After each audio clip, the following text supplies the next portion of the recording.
Alam ko na ba ang balita? Usap-usapan na yon sa showbiz world ang balitang buntis daw muli ang kapamilya actress at It's Showtime host na si Ann Curtis.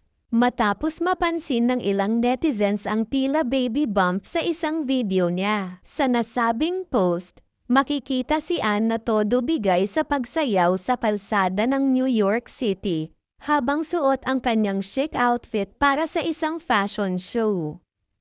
May caption pa siyang pasosyal at carefree. Danced my way around the city. Pero imbes na outfit at dance moves, ang tiyan ni Ann ang mas pinagdiskitahan ng mga netizens.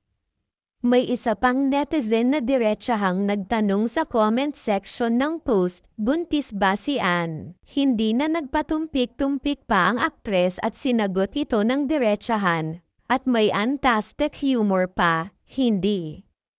Busog lang, instantly.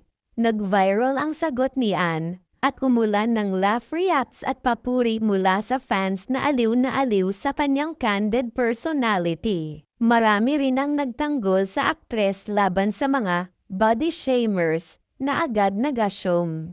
Yung mga nagsasabi ng baby bump, baka busog lang din kayo minsan, chill. Ann Curtis yan.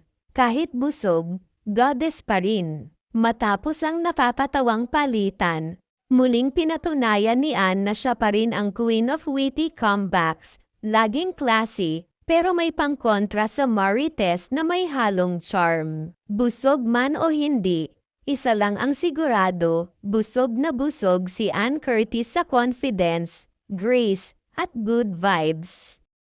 Don't forget to like, comment, share and subscribe now. Thank you for watching.